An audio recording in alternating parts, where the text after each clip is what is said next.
반갑습니다. 안녕하세요.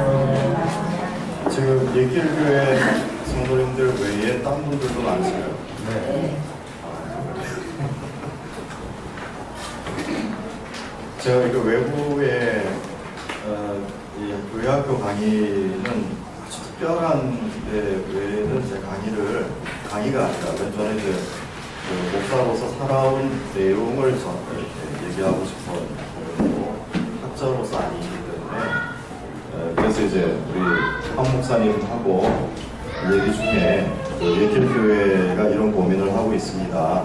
해서 이제 좀 전달하려고 왔었는데 다른 분들께서 오셨다고 하니까 일단은 이제 강의를 다 들으시고 그 케이스들을 많이 얘기 나누는 것이 여러분들이 많이 도움 받으실 겁니다. 자, 먼저 교회와 교회학교의 이제 그 내용을 보면서 교환하겠습니다.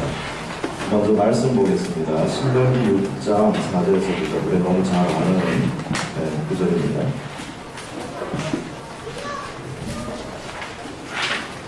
신명기 6장 4절에서 9절입니다.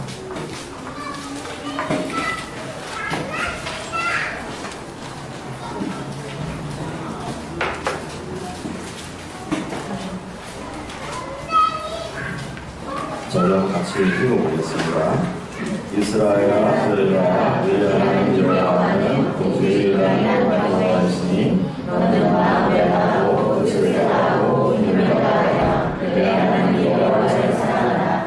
오늘 내가 너희에게 명하는 말씀을 여호와가 지키고 내 자손에게 구절을 가르치며 집에 앉아 있을 때든지 길을 갈 때든지 누워 있을 때든지 일어날 때든지 이 말씀을 강론하였으며 너는 곧 내 제공되어 기도를 삼으며 내 의안에 붙여 그릇으로 세웠고 또 내 진술자와 바람에 기도하였습니다.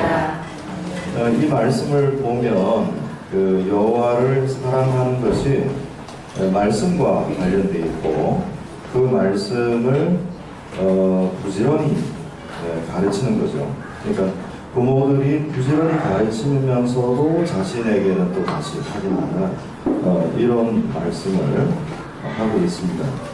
그럼 여기서 그 명령하고 있는 그 하나님의 사랑 그리고 그 말씀 이러한 그 내용이 그리스도인들에게만 해당되어지는 내용이냐라고 하면 그렇지 않고 모든 사람에게 요구되어지는 법도다 하는 것입니다. 자, 이것이 이제 우리가 교회 학교를 고민해야 될 초점이기도 합니다. 그래서 여러분들이 강의 쭉 들으시면서 이 말씀에 대한 내용을 기억하시면 됩니다. 강연을 보겠습니다. 교회는 교육을 중시한다. 제가 이렇게 기회가 돼서 종교개혁지를 좀 돌아다녔을 때 개혁자들이 교회를 아주 소중히 여겼고 그리고 함께 학교를 소중히 여겼습니다. 그러니까 종교개혁이 이루어지는 데 있어서 학교의 역할은 굉장히 컸습니다. 이것은 신학교만을 말하지 않습니다.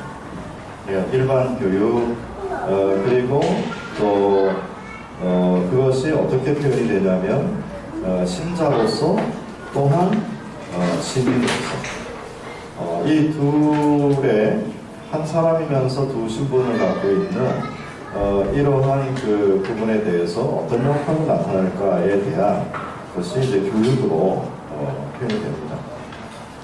그래서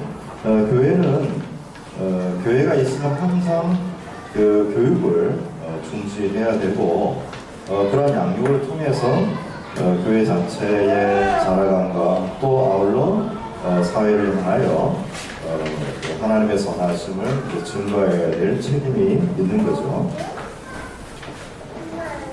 하나님께서는 그 하나님 자신을 드러내심에 있어서 그 두 가지의 통치 수단을 이제 말씀하세요. 그리고 또 그렇게 다스리시고 하나의 통치는 제가 국가라고 표현했는데 국가라고 말을 해도 되고 정부라고 말을 해도 됩니다. 국가와 교회 수단으로 하나님께서는 이 세상을 통치하시는 거죠. 쭉 읽어보겠습니다. 하나님께서는 사람의 죄에 대하여 국가와 교회 수단으로 의와 사랑을 드러내셨다. 국가에게 실천법을 범하는 자를 처벌할 수는 공권을 주셨다. 그죠? 그러니까 국가에는 하나님께서 직접적으로 사람의 몸을 가해할 수 있는, 심지어 사형까지도 할 수 있는 그 공권력이 정부에게 있다. 그 권위를 하나님께 주시고 그 정부의 권위를 통하여 사회에 그 질서가 유지되도록 했다는 거죠. 그러면 하나님께서는 그러한 정부를 통해서 하나님의 근본적인 뜻을 나타내시고 이루시고자 했냐 하면 그것은 아니고, 국가는 어떤 면에서 이렇게 하나님의 뜻을 나타내기 위한 하나의 배경과 같아요. 그래서 일반은총과 특별은총이라고 할 때, 일반은총이라는 것이 이제 특별은총을 위해서 존재하고 있듯이, 또 특별은총은 일반은총을 밝히는 역할을 하듯이, 국가의 그 역할은 궁극적으로 하나님의 그 특별한 뜻을 드러내기 위한 배경을 이루는 것이고, 그래서 굉장히 제한된 역할인데, 그 제한된 역할은 뭐냐면 악인은 벌을 하고 선한 자에게는 장려해주는 이런 역할을 하는 거죠. 그죠? 로마서 13장에 그 부분이 잘 나와 있죠.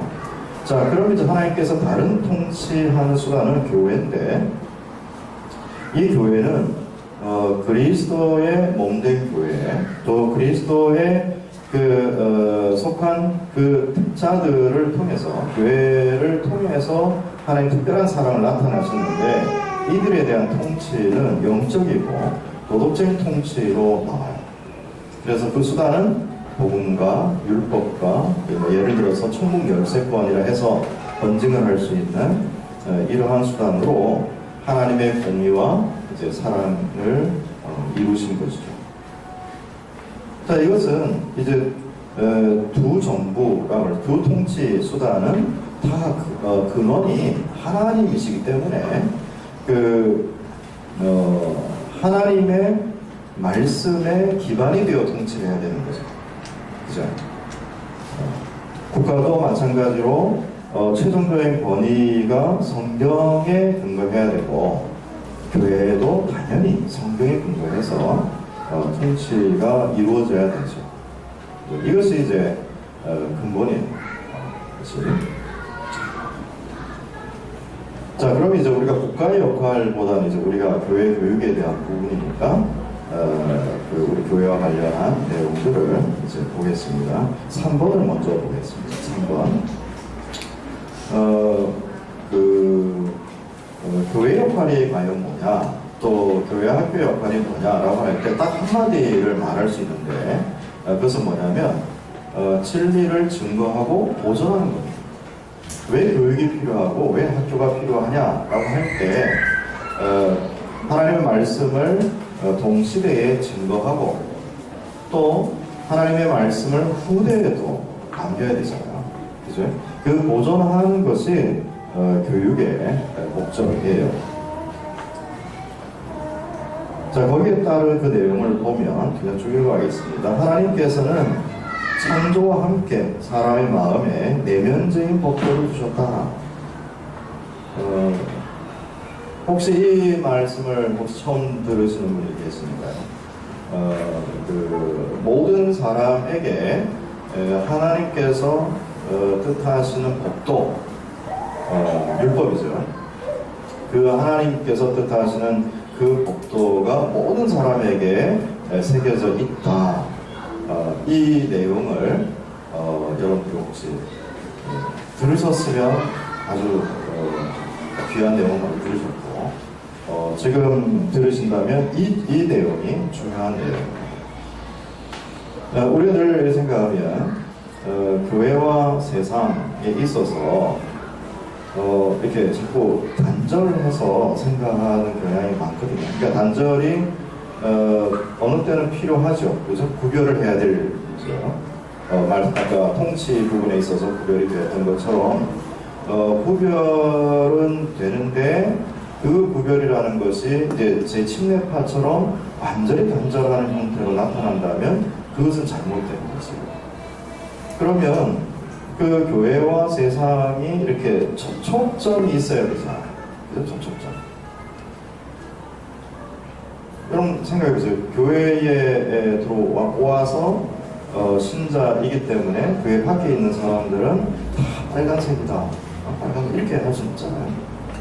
그러니까 교회 밖에 있는 사람들도 하나님께서 창조하신 사람들이고 공통성이 한 형상대로 지음을 받은 사람들.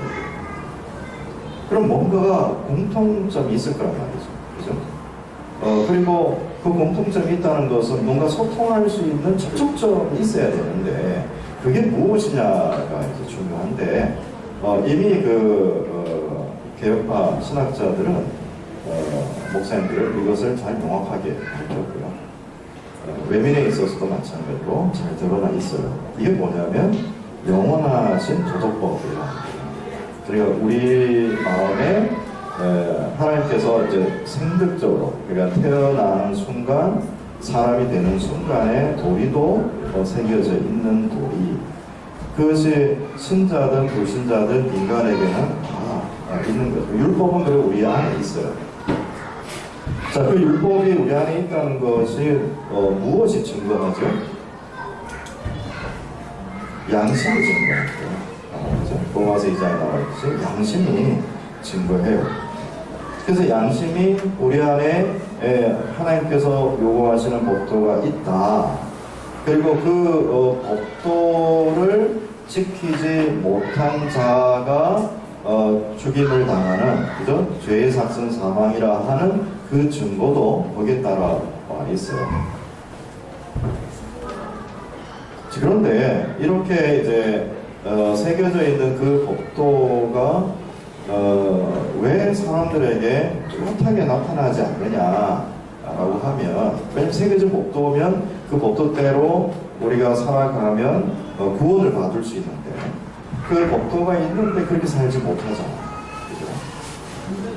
그건 이제 죄의 문제죠. 죄로 인해서 그 법도가 선명하게 증거되지 않고 또 하나님의 요구를 정직하게 표현해내지 못하는 왜곡되게 표현하는 그런 모습들이 이제 있죠. 그렇지만 양심은 그것을 그게 있다는 걸 증거하고 있습니다. 자, 이것을 하나님께서 이제 눈으로 볼 수 있는, 경험할 수 있는 것으로 주셨죠. 이게 뭡니까? 그게 십계명이죠. 하나님께서 아브라함을 부르시고 그 언약 백성에 대한 약속이 있고 그 과정을 이제 아브라함, 이삭, 야곱, 요셉을 통해서 그 인구수를 이렇게 증가하게 하고 때가 되어서 모세의 인도로 이제 애굽에서 나왔을 때 광야에서 율법을 주잖아요. 그죠? 그 율법을 주었을 때 그 율법의 성격이 무엇이냐면 이스라엘 백성들에게만 주어지는 율법의 성격이 아니고 모든 사람들이 지켜야 될 법도다라는 것이요. 도덕법에 있어서 그 법도인데 그것을 누가 나타낼 책임이 있냐면 바로 이스라엘 백성들이 나타낼 책임인 거죠. 그래서 이스라엘 백성을 통해서 주변국들이 하나님은 계시다. 또 하나님에 순종하는 자의 삶은 저렇구나 라고 소위 말해 제사장과 같은 역할을 이스라엘 백성들이 해야 될 책임이 있는 거죠. 그죠? 또 한편으로는 뭐 선지자 역할도 할 수 있고 왕의 역할도 할 수 있고 제사장 역할도 할 수 있는 그 책임이 이스라엘에게 주어진 거예요.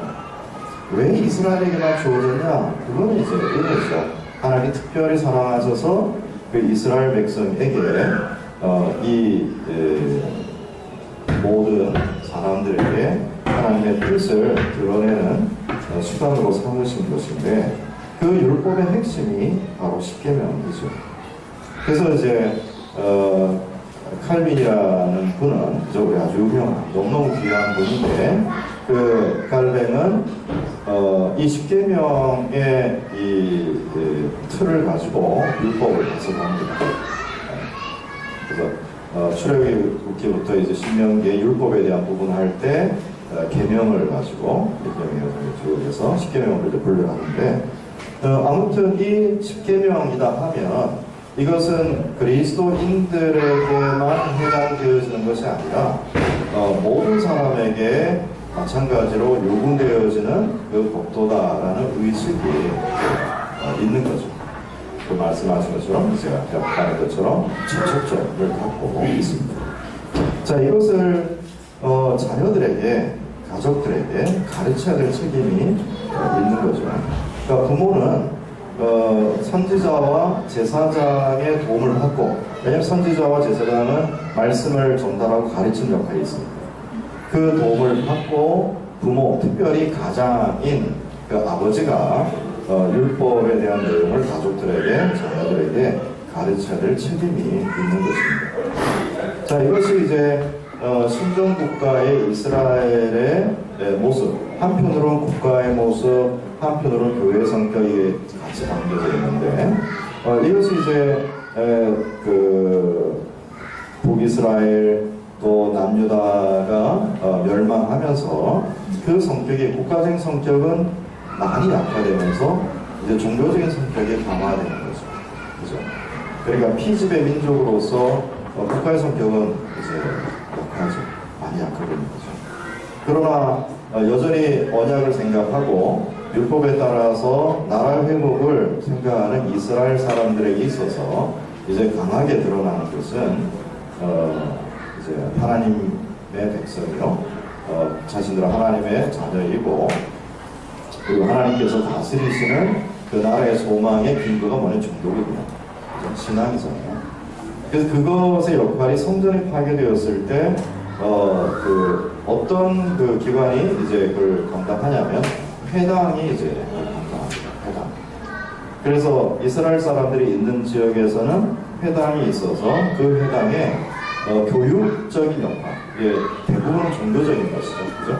대부분의 종교 교육적인 그 기관의 역할을 이제 회당이 감당하면서 쭉 이어져 오는 것입니다. 그죠? 그리고 예수님께서 오셔서 제자들 중에 사도들을 부르시고 그 사도들이 이제 신약교회를 세울 수 있도록 하시는데 성령께서 임하실 때 첫 번째 나타난 교회가 예루살렘 교회잖아요. 이 주제는 또 굉장히 중요한 주제입니다. 그러니까 성령께서 오셔서 이제 그리스도의 의를 적용해서 첫 번째 신약교회, 그러니까 공적으로 드러난 첫 번째 신약교회의 성격이 장로의 정치예요. 그래서 여러분 여기 대길 교회가 장로교회잖아요. 장로회 정치를 하는 개혁교회죠. 좀 엄밀히 얘기하면, 그러니까 이제 다들 생각할 때 이제 장로교회는 이제 다른 교단의 한 교단 이렇게 생각하기 쉽지만 실은 하나님께서 신약의 첫 번째로 나타난 예루살렘 교회의 성격은 장로의 정치가 있는 교회의 모습이에요. 그건 뭐 나중에 또 기회가 되면 이제 그 부분도 나중에 말씀을 드리고요. 아무튼 그 장로의 정치로 복음의 증거와 보존을 이루었죠. 그죠?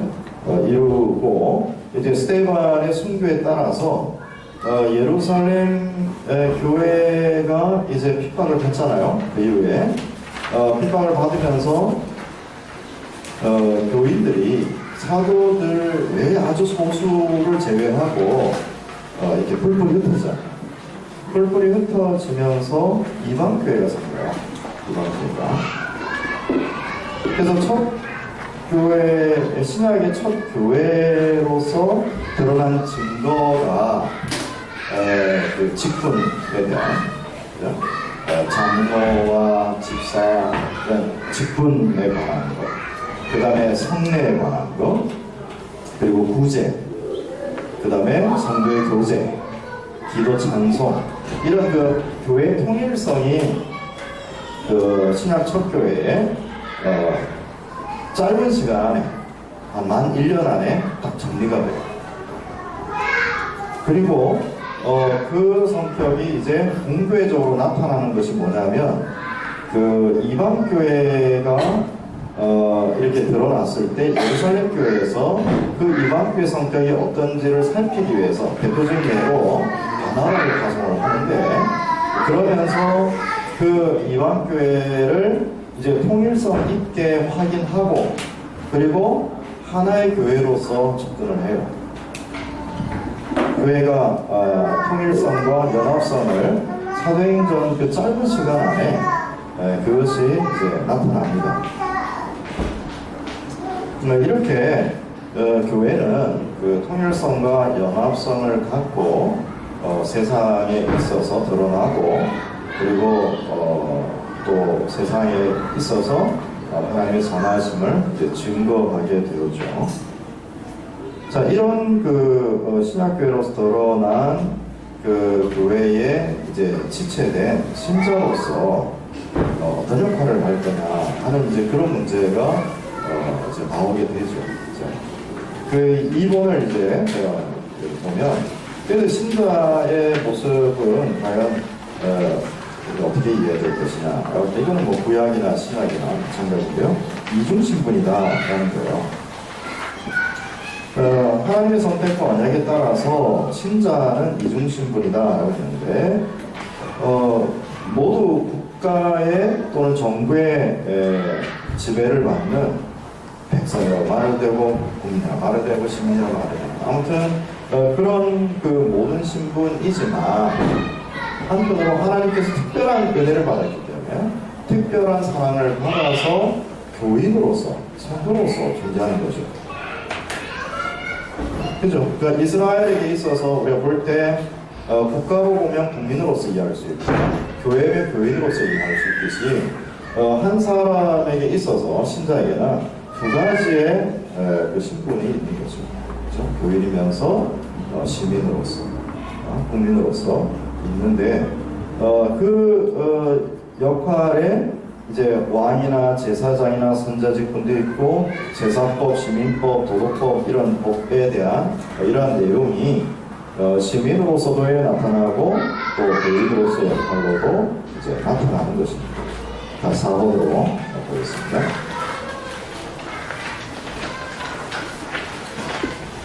그럼 이제 신자의 역할을 이제 보자는 것이죠. 신자의 역할. 제가 보기엔 지금 1, 2, 3인데 좀 나눠서 먼저 뭐냐면 첫 번째 신자의 역할에서 첫 번째 하나님께서 교회를 다스리는 질서를 먼저 인정해야 돼요. 이건 이제 하나님께서 교회에 통치하시는 그 내용을 우리가 받을 때 당연히 따라오는데, 교회에서 신자는 교회에서 말씀 사역자로부터 말씀을 듣고 배워야 돼요. 그거가 가장 중요해요. 가장 중요해요. 우리가 지금 이제 교회학교를 생각할 때 요즘에 이제 교회가 부패하니까 교회를 떠나서 자유롭게 움직이는 교인들, 심지어 갈 교회가 없다 해서 가난한 교인이라 해서 하는데, 실제로 가난한 교인이라는 말은 없어요. 그분들은 예배드리지도 않고 교인으로서 외적으로 교인이 아니에요. 본인들이야 이제 집에서 예배드린다고 하지만 하나님께서 말씀하시는 교회 교인으로서는 거기 없고, 중요한 건 교회에서 말씀 사역자로부터 듣고 배워야 돼요. 두 번째는 교인의 지체로, 그러니까 교회의 지체, 교인은 교회의 지체로서 개인의 구원에 있어서도 중요하고, 교인의 그 개인의 구원, 개인의 거룩과 개인의 구원의 의미도 있고, 또 교회라는 한 몸의 지체로서 교회가 거룩으로 나아가는 데 있어서 그 역할이 또 중요해요. 그것이 없는 교인은 교인이라고 말하기 어려워요. 이게 분명히 전제가 되어야 돼요. 분명하게. 왜 그렇게 좀 세게 말합니까? 하면 여러분들 성찬을 할 때 세례도 마찬가지야. 세례도 마찬가지고 성찬을 할 때 그 성찬의 도구가 빵과 포도주인데 빵과 포도주를 먹고 마시는 것이 개인의 믿음의 유익을 되기도 하고 또 한편에는 그 빵과 포도주를 먹고 마시면서 하늘에 있는 그리스도와 한 몸이 되는 거예요. 그러니까 하늘에 계신 그리스도와 한 몸이 된다고 하는 것은 또 내가 성찬에 참여하는 다른 성도들과도 한 몸이 된다는 거예요. 그러니까 교회라는 성격은 한 개인의 구원의 뜻도 있으면서도 전체에 교회 몸이 함께 자라는 뜻이 있어요. 이것은 너무 중요해요. 왜 너무 중요하냐면 하도 요즘에 개인으로 신앙생활하는 사람이 많아요. 그래서 제가 이제 강의를 할 때 일단 먼저 전제를 하는 게 여러분의 교회의 목사님을 신뢰합니까? 왜냐면 교회를 선택했을까요? 제가 막 돌아다니며 강의를 하지 않고 저한테 부탁하는 교회는 저를 잘 알고 그리고 비슷한 성향의 교회이기 때문에 가면 뭐 대부분이 다 목사님 신뢰합니다 이래요. 목사님 신뢰 안 한다 하면 이제 난감하죠. 근데 목사님 신뢰하는 대로 안 되잖아요. 근데 그 교회를 선택할 때 교회 표지가 중요하잖아요. 표지가 뭐예요? 말씀이 바르게 선포되는 거. 그 다음에 성례가 바르게 시행되는 거. 그 다음에 번직으로 치리가 이루어져야 된단 말이에요. 이것도 참교회, 거짓교회라는 생각을 가지고 들어가서 굉장히 선을 긋는 사람은 반기잖아요. 왜냐하면 바른 말씀의 선포 또는 말씀의 바른 선포라는 걸 좀 더 깊이 들어가면 굉장히 또 모호해져요. 쉽지 않아요. 그게. 그래서 여러분들이 이렇게 교회를 생각할 때나 또 여러분 자신을 돌이켜볼 때 항상 사랑과 덕의 의미를 늘 강조하고 보셔야 돼요. 아무튼 교회를 그렇게 교회 표지로 확인하고 그러면 그 목사에 대한 신뢰를 가져야 될 거 아니에요. 아니면 그 교회 갈 필요 없잖아요. 그죠? 예길교회 성도님들이 보실 때 황 목사님 볼 때 이 표지에서 벗어났다. 그럼 황 목사님 내 구원에 있어서 황 목사님이 장애가 된다. 이러면 나가셔야 돼요. 그죠? 근데 제가 볼 땐 장애가 되시는 분이 아니라 여러분들한테 유익이 되시는 분이에요. 제가 이제 몇 번 만났을 때 모르겠습니다. 제 속사정은 모르겠지만 그래서 이제 믿을만한 분이니까 제가 지금 왔죠. 그죠? 그러니까 그게 확인이 되면 여러분들이 지금 읽은 말씀처럼 하나님을 사랑한다는 것은 그리스도의 몸된 교회를 사랑하는 거예요. 그러면 그리스도의 몸된 교회에 있어서 그 벌어지는 모든 일은 내 이익이에요. 이제 그런 의식이 있어야 되는 거죠. 지금 교육이라는 문제는 그런 고민이 있어서 나오는 것이에요. 그 다음에 세 번째, 성경과 교리 교육이 이제 거기 1번입니다. 성경과 교리 교육이 말씀 사역자의 도움으로 가정에서 이루어져야 돼요. 가정에서. 그러니까 신명기 6장에 읽은 말씀에 그 가르치는 책임이 누구에게 있어요? 부모에게 있잖아요. 그죠? 근데 그 부모는 선지자와 제사장의 도움을 받아서 율법의 내용을 가르치고 암송시키는 거죠. 그런데 마찬가지로 신약교회 성도들에게 있어서도 성경과 교리 교육의 전달이 목사의 도움으로 공적으로 허락받은 말씀 사역자의 도움으로 가정에서 이루어져야 돼요. 그 다음에 성경과 교리로 신자의 교육이 이루어질 뿐만 아니라 도덕법에 따라 사회 질서의 도리를 증거해야 돼요. 자, 그러면 여러분들이 이제 어떤 내용을 목사님 통해서 들어야 되냐면 10계명이 어떻게 적용되느냐를 들으셔야 돼요. 그러니까 율법이 어느 자리에 있고, 그죠? 율법은 이 모두에게 주어진 요구에서 사회가 더 이상 지옥으로 떨어지지 않도록 막는 역할을 하고, 율법의 가장 중요한 기능은 뭐예요? 정죄 기능이죠. 죄를 이렇게 찌르는 기능이잖아요. 그죠? 그래서 이렇게 율법의 내용을 사회에 나타낸다고 하는 것은 이 사회의 방향성도 제시하지만 이 사회의 죄를 찔러요. 그죠? 그 공통적으로 마음의 내면의 도리가 생겨져 있기 때문에 그 접촉점이 이제 그 양심이 증거하는 그 도리. 그래서 그 도리를 우리 여러분 쉽게 생각하면 1계명부터 4계명도 깊이 들어가면 다 해당이 되는데 쉽게 보면 5계명부터 10계명까지 그 내용을 보면 그거는 일반 사람들도 다 인정하는 거죠. 야, 부모 잘 섬겨라. 사람 죽여서는 안 된다. 거짓말하면 안 된다. 남의 물건 훔쳐서는 안 된다. 욕심내지 마라. 이러죠. 그죠? 그러니까 이것이 이제 단순히 그 문자 하나만 외우는 게 아니고 5계명 같이 부모를 공경하라 하는 것은 어른에 대한 태도, 그리고 정부 위정자들에 대한 태도, 이런 게 다 들어가거든요. 그러니까 이런 그 10계명에 대한 그 내용의 이해와 적용이 좀 깊어져야 돼요. 그걸 이제 아이들하고 원하는 거죠. 그러니까 사실이 이제 팩터 중요한데, 아무튼 신문에서 있는 내용을 말을 할 때 부모님께서는 이제 도덕법에 대한 이해 속에 그 부분을 아이들하고 논할 수 있는 거예요. 그 다음에 5번째, 3번이죠.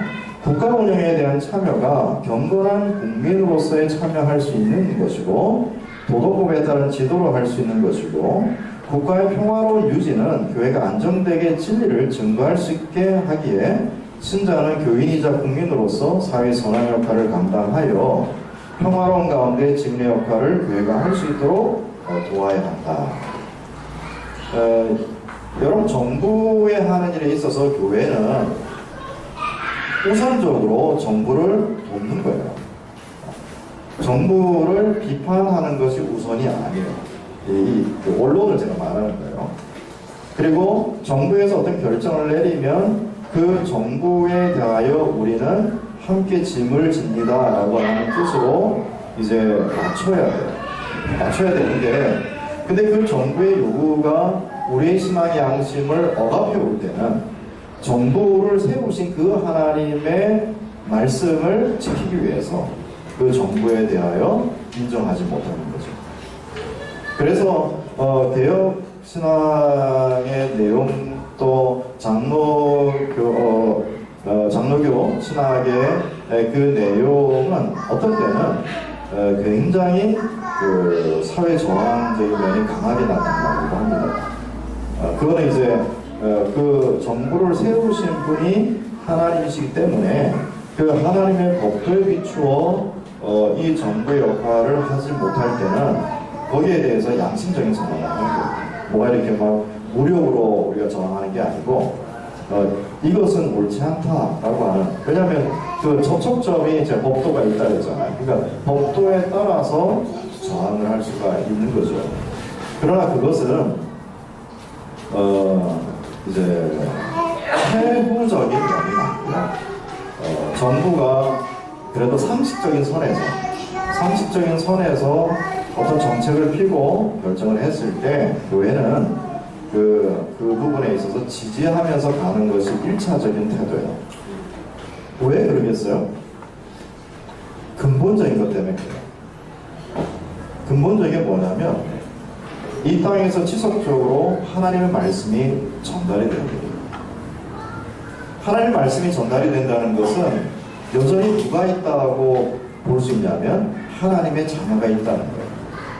하나님의 말씀이 없다면 하나님 자녀가 없어요. 그러니까 하나님의 말씀이 지속적으로 전달하는 것이 최후의 보루예요. 무슨 말인지 아닙니까? 정부하고 각을 서서 교회가 말씀을 전달하지 못하는 상황에 이르게 되면 결국은 그 자체가 하나님의 진노가 되는 거죠. 그리고 정말 하나님의 말씀으로 살아야 될 성도에 대해서 무시해버리게 됩니다. 이게 중요한 부분입니다. 이거는 지금 개혁신앙을 요즘에 말하고 개혁교회를 말하는 분들 중에 실은 이렇게 많이 비판을 받는 태도 중에 저는 이 대목도 있다고 생각해요. 그 말은 뭐냐면 예를 전주 예길교회, 저는 이제 황 목사님만 아니까 안 그렇습니다. 예를 드는 겁니다. 오해하지 마시고. 전주 예길교회가 그 장로의 정치의 틀을 잘 가지고 있다고 해서 하나님께서 원하시는 바람직한 교회냐라고 한다면 꼭 그렇진 않다. 그렇지 않아요. 하나님께서 원하시는 교회로서 분명히 말을 하려고 한다면 뭐가 우선이냐면 하나님의 말씀이 전달이 되고 그 말씀으로 성도님들이 자신의 죄를 돌이켜보고 하나님께 용서를 구하고 회개하고 하나님 제가 하나님으로 살겠습니다라고 하는 이러한 자신을 돌아보는 일들이 있는 가운데 그것을 보호하는 틀이 바로 정치예요. 이해하겠습니까? 그러니까 여러분들이 개혁주의를 이해할 때, 개혁신앙을 얘기할 때 자꾸 이게 틀로 접근하지 마세요. 시스템으로 접근하시면 안 돼요. 그러면 여러분들 속에 일어나는 하나님 앞에서의 성도로서 갖는 그 풍요로움이 그 틀 때문에 여러분의 마음이 이렇게 닫혀지게 돼요. 아시겠죠? 예길교회는 황 목사님이 이제 그렇게 가시는 분이 아닌 걸 제가 알기 때문에 이렇게 말씀을 드려요. 워낙 지금 이제 뭐 교회 정치를 바꿔야 된다, 또 뭐 교리를 중시한다. 여러분, 교리라고 하는 것은 딱딱한 음식이에요. 교리가 전달이 되어져서 반드시 따라와 줘야 될 게 뭐겠어요? 교리를 제대로 전달하면 여러분들은 회개하셔야 돼요. 회개하고 날마다 죄 용서를 구하고 그리고 이제 하나님의 약속에 의지해서 이 또 세상을 성결하게 대하고 이런 모습이 날마다 일어나야 되거든요. 근데 교리를 배운 분들이나 교회 정치를 접한 사람들의 모습을 보면 어깨에 힘이 들어가 있어요.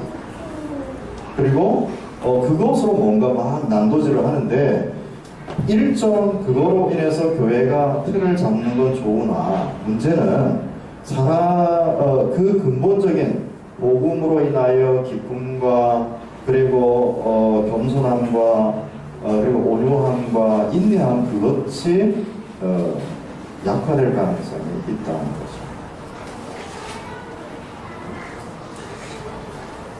아시겠죠? 그래서 제가 이렇게 정부와 관련한 부분에 있어서 항상 교회는 최후의 보루가 무엇이냐라고 하면 말씀을 지속적으로 증거하는 것을 보호하시는 거예요. 왜냐하면 성도는 그거로 살기 때문에. 성도는. 그래서 국가에서 이제 종교인과세 하잖아요.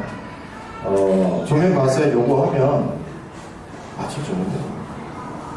국가에서 돈 필요해? 나 돈 많아. 돈 주면 돼요. 돈 없지만 국가에 요구하면 돈 주면 돼요. 세금 내면 돼요. 거기에 이제 만약에 종교인과세 문제가 진리 문제고 정말 교회의 존폐 문제다라고 하면 그거는 싸워야 돼요.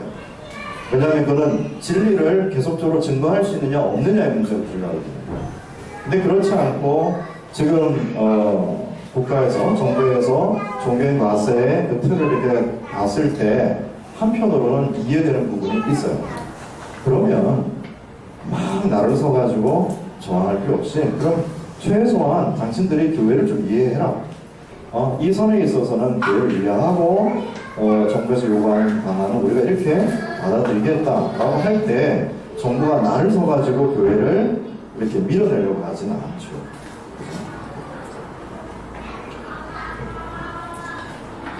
자, 이 문제는 이런 문제, 우리가 이중신분인 거죠. 그죠?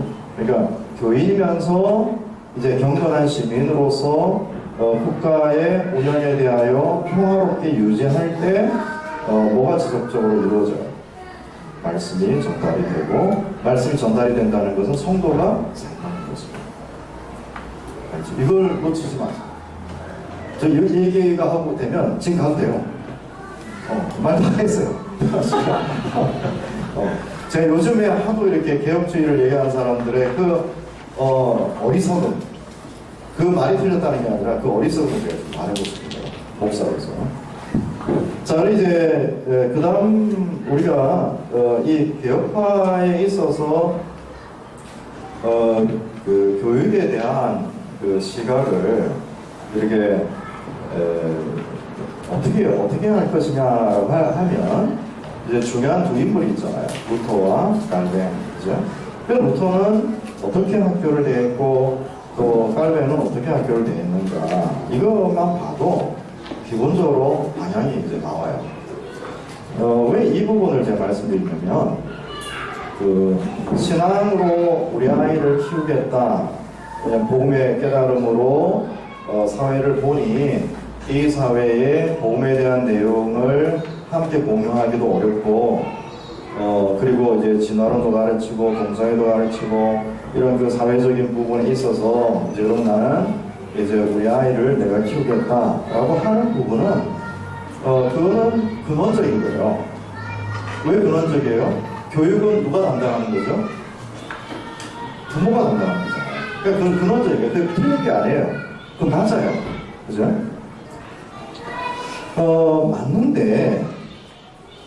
맞는데 홈스쿨링을 하면서 그 아이에게 무엇을 가르치냐를 생각할 때 이 아이 일어나면 성경 읽고 성경 묵상하고 그리고 성경 받아쓰고 뭐 영어 성경도 디테이션하고 뭐 그렇게 하는 것이 교육이냐, 기도 5시간 하게 하고 성경 한 5시간 읽고 그렇게 하는 게 바로 신자의 교육이냐. 만약 그렇게 한다면 그것은 제침례파나 그 다음에 로마 가톨릭이 성직자를 높여서 종교인들을 지도자죠. 그러니까 성직 계급을 높여가지고 우위를 두는 그런 교육의 방안인 것 같은 거죠. 그거 아니에요. 그거 아니에요. 그래서 이중신분이라는 게 이제 중요한 게 교인의 교육도 하면서도 시민의 교육도 해줘야 되는 거예요. 그래서 이게 만만하지 않은 거예요. 이 교육이라는 부분이 만만하지 않는 게 실은 그 교육이라는 것이 국가가 교사들의 월급을 다 해주고 학교를 지어주고 그리고 진행하잖아요. 그래도 힘들잖아요. 그죠? 그래도 지금은 이제 아이들이 줄어서 그 교사들의 일자리가 지금 없어지니까 뭐 그 담임선생 한 사람을 이제 뭐 불러두자. 왜냐하면 자르면 또 문제가 발생하니까 지금 아이들이 주는 상황에서 그렇게 가죠. 그러니까 학교는 어떤 면에서 지적인 부분이나 또 여러 상황은 좋아질 수 있어요. 왜냐하면 아이들은 줄고 그 교사들의 수는 그대로 있는 거니까요. 그죠? 또 충원 좀 지키니까.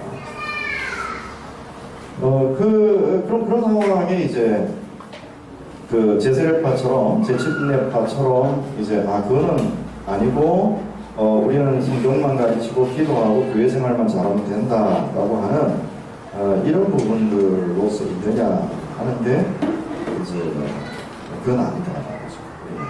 자, 그럼 그게 이제 좀 증거를 한번 대봐라. 그 이제 루터와 깔뱅이를 보면 이제 금방 알 수 있어요. 한번 루터에 대한 걸 보겠습니다. 루터는 하루 일과 시작하기 전에 먼저 혼자 기도하고 그 다음에 식구들과 함께 십계명, 사도신경, 주기도문, 시편 한 편을 이제 암송했어요. 그죠? 그 경건한 삶을 이렇게 루터는 유지했습니다.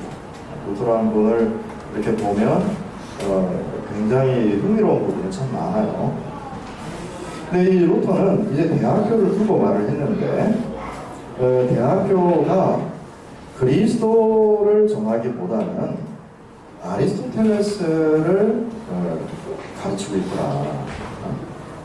이제 표현이 눈먼 스승, 이 교회 눈먼 스승 아리스토텔레스를 가르치더라고요. 그 다음에 아리스토텔레스의 물리학, 형이상학, 영혼론, 윤리학 등을 완전히 제거해버리라고 충고하고 싶다.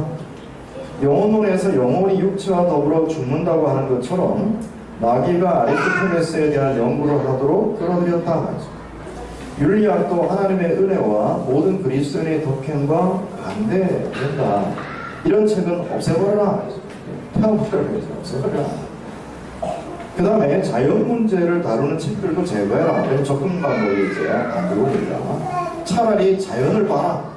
자연을 보게 해줘라. 2번, 루터는 자신이 토마스 아퀴나스보다 스코투스보다 아리스토텔레스를 더 잘 이해하고 자신도 잠시 혼란이 있었으나 이제는 분명히 말하는데 아리스토텔레스 논리학, 수사학, 시학과 같은 책들을 요약하고 보존하여 사용하는 것은 공별이나 설교에서 학생들에게 유용하게 사용될 수 있다. 이것을 기쁘게 받아들인다. 이건 뭐냐면 방식에 있어서 내용이 아니고 전달 방식이나 어떤 사고의 방식이나 이런 기술적인 면에 있어서는 괜찮다. 그러나 그 내용, 주석, 주회에서는 안 된다. 그럼 이교적이다. F본에 보면 대학교는 전체 기독교의 장래가 달려있고 그리스도인의 청년과 국민의 이제 중요한 정서라든지 핵심을 말하죠. 교육받고 훈련받는 곳이에요. 그러니까 대학교를 루터는 정말 갈 사람만 가야 된다. 이런 입장이에요. 그러니까 우리 한국에는 대학이 많잖아요. 그러니까 이제 아이들이 웬만큼 공부를 조금만 하면 한국에 있는 대학을 갈 수 있단 말이에요. 루터하고는 좀 다르죠. 그러니까 루터는 각기 하나님 주시는 재능의 차이가 있고 그리고 정말 공부해야 될 사람이 대학교를 가서 공부를 해야지 그러지 않은 것은 오히려 이제 그 사람에게 주어진 것과 안 맞는 것이 되는 거죠. 자, 그런데 이제 개혁되지 않는 대학교보다 더 나쁘고 혹은 더 안 맞을 것은 없다. 하나님 말씀에서 충돌되는 하나님 말씀에 대하여 고려함이 없는 대학교는 악마적이다, 마귀적이다. 자, 고등학교, 초등학교를 보면 이렇게 번역되어 있습니다. 학제가 좀 다릅니다. 그래서 우리가 쉽게 알겠어 고등학교, 초등학교 배우는데 고등학교, 초등학교에 있어서 가장 중요하고 가장 보편적인 주제는 성경이어야 된다. 성경. 그래서 어린아이들에게 중요한 교육 내용은 복음이어야 한다. 모든 도시들은 소녀들이 매일 한 시간씩 독일어나 라틴어로 복음을 배울 수 있는 여학교도 있어야 된다. 그죠? 그러니까 이제 루터는 여학생에 대한 고려도 있었어요. 그리고 가르쳐야 돼요. 주제는 성경이 바탕이 돼야 되고, 주제는. 그리고 그 내용을 이렇게 배우고 전달하는 근본 수단이 뭐냐면 언어다. 그래서 루터가 독일 사람이거든요. 그러니까 자기 말을 잘해야 돼요. 그래서 독일어를 가르쳐요. 그러니까 우리가 적용되면 우리 뭘 잘해야 되죠? 예, 국어를 잘해요. 정말 국어를 아이들이 잘할 수 있도록 해줘야 돼요. 그리고 라틴어로 공부할 수 있도록 해야 됩니다. 왜 라틴어가 중요할까요? 멋있어서. 멋있어서. 저는 라틴어 못해요. 라틴어는 그 언어가 각각 다르잖아요. 프랑스 말 쓰는 사람, 독일 말 쓰는 사람, 또 네덜란드 말 쓰는 사람, 그죠? 체코 언어가 헝가리 언어가 다 다르잖아요. 근데 종교개혁이 이렇게 확 퍼질 수 있었던 건 서로가 공통적인 것을 빠른 시간에 알 수 있을 수 있었어요. 그게 무슨 도구였냐면 라틴어였어요. 지금 우리 시대에 적용하면 뭐 어느 언어일까요? 영어죠. 중국 사람은 반대예요. 중국 사람은 이 공통적인 세계 공통적 언어 제일 많이 쓰는 언어는 중국어거든요. 근데 공적인 회의나 또 문서나 어떤 그 통용되는 데서 영어예요. 그러니까 그런 개념입니다. 이 라틴어가. 그래서 자국 언어와 그리고 이렇게 소통하는 그 라틴어. 근데 또 하나 있어요, 라틴어.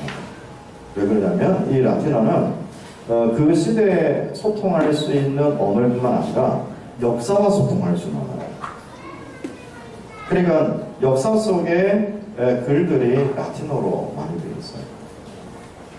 그래서 이제 그 루터는 초등학교 또 고등학교 때 김나지움 때 이제 독일어 라틴어를 배울 수 있게 하는 거예요. 재밌는 표현이 방직공이나 침몽, 이제 바느질을 하면서 품삯받는 침몽인데, 침몽은 딸에게 어릴 적부터 복음을 가르치는데 위대하고 박학한 고위 성직자들과 주교들까지 그들을 보면 복음을 알지 못합니다. 때문에 우리는 우리에게 지도와 교육이 맡겨진 이 가련한 젊은이들을 얼마나 부당하게 다루고 있는가. 우리는 저들에게 하나님 말씀을 들려주지 않는 데 대하여 무서운 책임을 지지 않으면 안 된다. 오늘날도 젊은이들이 기독교 한복판에서 복음의 결핍으로 인하여 비참하게도 세진해 가고 멸망해 가고 있다. 우리는 복음으로 젊은이들을 늘 가르치고 훈련하지 않으면 안 된다. 그러니까 루터는 성경, 그렇죠? 그리고 특별히 그 복음, 이 부분을 굉장히 강조하죠. 이것은 이제 부모가 자녀에게 그리고 학교 안에서 이것이 근본이 되어서 가르쳐져야 된다라고 했습니다. 학생 수의 제한을 보면 대학의 관심이 숫자가 모든 사람이 박사학위를 가지려 하는데 그래서는 안 된다. 초등학교, 고등학교 훈련이 잘 된 학생들만 대학을 가야 된다. 도시 지도자나 시의회가 이 일을 보살피고 유능한 사람들만을 보내도록 해야 된다. 그리고 여러분 인정하세요? 우리 아이는 빠지고 다 인정하겠다 이거지. 우리 아이는 대학을 가지 이런 마음으로 이제 보통 부모에 갔는데 생각으로 갔는데. 자, D번에 보시면 그러나 성경이 지배하지 않는 곳에는 아무도 그 아들을 보내지 말라고 충고하고 싶다. 별로 하나님 말씀으로 뿐만 매우 바쁘지 않는 사람은 틀림없이 하고 만다. 대학교는 주교와 사제가 되어 이단자 왕마와 온 세상에 대항하여 싸우는데 지도자가 될 수 있는 성경 전문가들만 배출해야 합니다. 이것을 하지 않은 대학교는 넓은 지옥문이다. 아주 대놓고 지금 말하고 있습니다. 우리나라에 넓은 지옥문 학교 많죠. 그죠?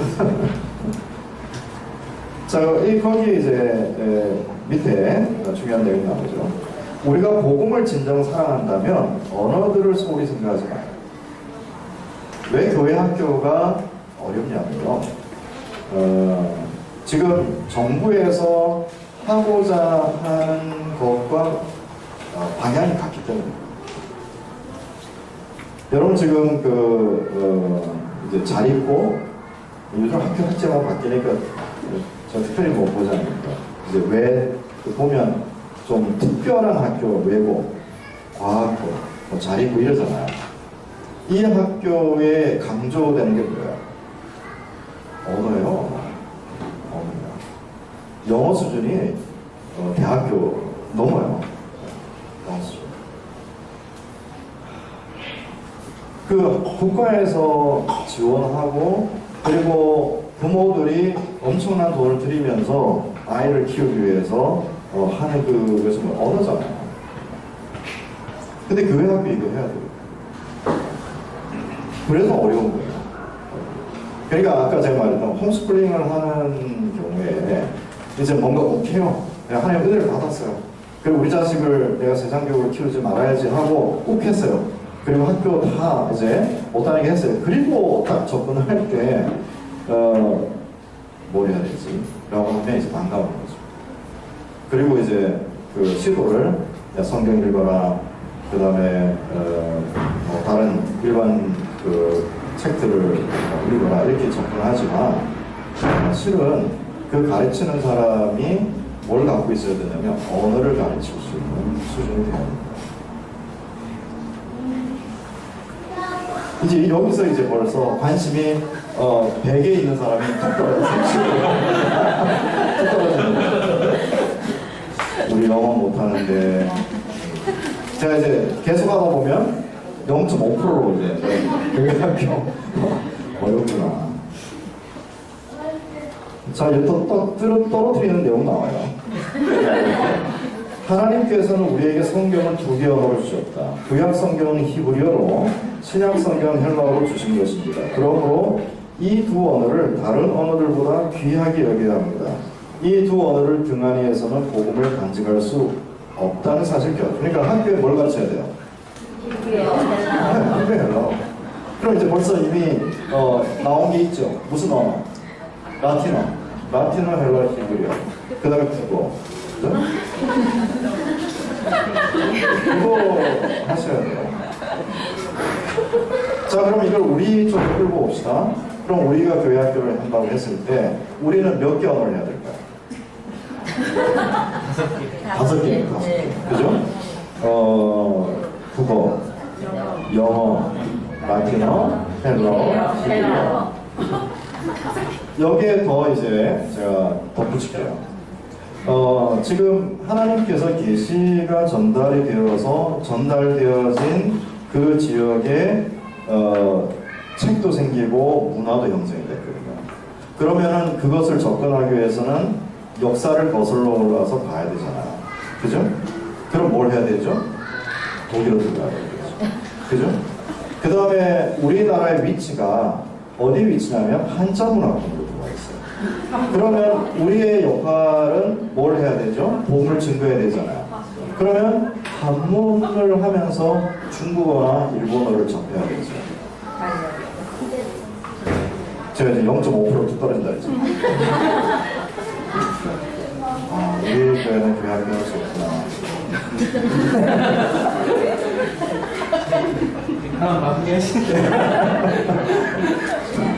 자, 그 밑에 이제 보시면 루터가 중요한 말을 해요. 흔히들 교육이란 부모의 소관이고 위정자들의 일은 아니라고 합니다. 그러나 만약 부모가 자녀를 가르치지 않는다면 어떻게 하려는 것입니까? 대다수 부모들은 자기 자녀들을 가르칠 능력이 없습니다. 이거 중요합니다. 그죠? 그러니까 루터가 학교를 강조하고 그 다음에 내용을 강조하고 부모를 강조해요. 교육에 대해서. 그러면서 루터의 큰 장점이 뭐냐면 굉장히 현실감이 있어요. 그래서 부모를 봐. 교육을 가르칠 부모가 과연 몇 대냐. 실은 종교개혁 당시 때 라틴어를 얘기했지만요. 우리들 보면 종교개혁자들이 공부를 잘했다고 생각하는데 막상 지금 한국도 마찬가지로 신학생 보면 신학생 쭉 있으면 80, 저희 집에 80명이거든요. 80 쭉 있으면 공부를 잘하는 그룹도 있고 늘 공부 안 하고 영성을 강조하면서 기도하고 하는 사람들이 있어요. 이 양반은 늘 기도하러 몰아다녀요. 그러면 거기는 그 사람을 라틴어 배웠겠어요. 그러니까 실제로 목사 중에도 라틴어를 정확히 할 수 있는 사람이 없기도 해요. 근데 이제 우리가 그런 현실을 두고 그럼 우리가 하지 말자가 아니라 과연 어디를 우리가 방향을 잡고 우리가 어느 정도 뭘 감당해야 되고 이런 걸 이제 봐야 되죠. 제가 0.5%를 딱 떨어뜨렸지만 또 제 소개하면 한 30%까지 올라갑니다. 자, 그 부모가 못 가르치니까 뭐가 필요한 거예요? 학교가 필요한 거죠. 그래서 학교 필요성을 두드러내요. 그 다음에 깔렘을 이제 봅니다.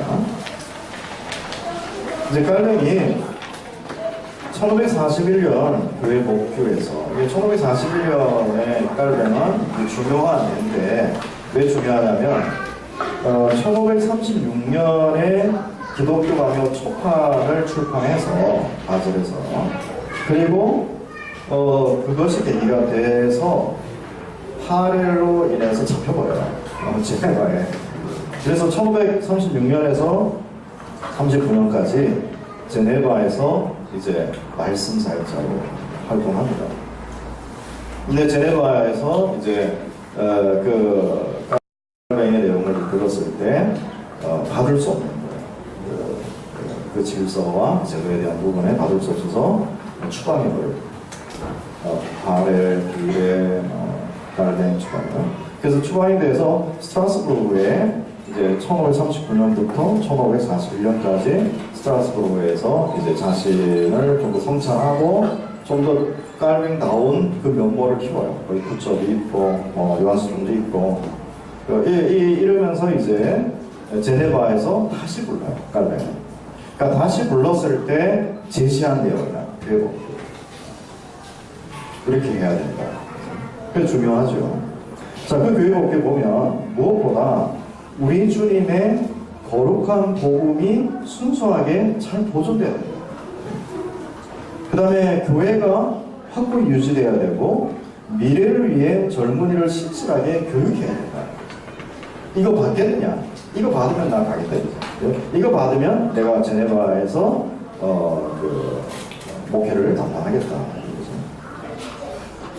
이번에 보면 주일에는 새벽에 생페르 예배당, 생제르베 교회에서 아침 저녁 시간에는 생페르 마들렌 생제르베 교회에서 설교를 하고, 정오에는 신앙교육 곧 어린이교육이 세 개에 있다. 어린이들을 신앙교육을 시키기 위해서 그리고 성례를 받기 위해서 할 수 있는 교회 교육을 정하여 존중한다. 그래서 아이들에게 신앙교육인데 그 신앙교육의 그 수단은 뭐죠? 교리교육입니다. 교리교육. 그러니까 이 교리교육, 여러분 교리교육이라고 하면 어느 단계까지 돼야 되냐면 암송시키는 것까지 하는 거예요. 그러니까 설명도 하고 암송시키고. 이제 교리교육이죠. 우리 교회는 뭐 그렇게까지는 하지 않습니다. 그냥 여러 번 반복하면 이제 아이들 속에 신앙의 체계가 세워지는데, 근데 이 당시에는 암송을 이제 중시했습니다. 근데 그 신앙교육이 교리교육이 왜 필요하냐면 어린아이들에게 성찬에 참여하게 하는 거예요. 그래서 그 성찬에 참여하기 위한 그 아이들의 신앙이 준비가 안 됐으면 이제 미루는 것이죠. 지금 교회 교육에 대한 또 학교에 대한 관심이 이제 조금씩 이제 목사님들이 있잖아요. 그 토요일 날에 이제 어른들이 오셔서 여러 가지 이제 교회학교에 대한 얘기를 이렇게 어떻게 해야 됩니까? 라고 이제 물어봤을 때 교회 학교 하나만의 문제가 아니라 다 연결되어 있는 거예요. 교회가 개혁교회로서 제대로 통일성 있게 세워지는 것도 중요하고, 그리고 그 후손들에게 진리에 대한 내용이 보존되어지는 것, 그것이 중요합니다. 그러니까 언어 하나하나가 학교만 따로 해서 뭘 하는 것이 아니라 교회가 존재하기 때문에 학교가 존재하고, 또 교회가 가르치는 내용이 개혁파 그 내용이기 때문에 학교도 동일하게 그런 고백 속에 세워지는 것이고, 또 진리가 동시대에 증거될 뿐만 아니라 보존되어야 되기 때문에 마찬가지로 그 방식은 또 학교에서 이루어져야 되고, 사회 속에서 시민의 역할을 감당하기 위해서는 마찬가지로 학교라는 구조가 있어야. 왜냐면 교회에서는 그 부분을 감당하기, 일단 내용적으로 다 감당할 수 없잖아요. 저 주일날에 애들 뭐 수학을 가르치거나 사회를 가르치고 이러지는 않잖아요. 자, 이것이 다 연결되어 있다라는 것을 이제 기억해야죠. 자, 그런데 어디서 딱 걸리냐면 교회가 세워진 데서 딱 걸려요. 제대로 세례를 부리고 있는가, 그 다음에 성찬을 제대로 하고 있는가. 성찬을 1년에 2번 하는 거 가지고는 택도 없습니다.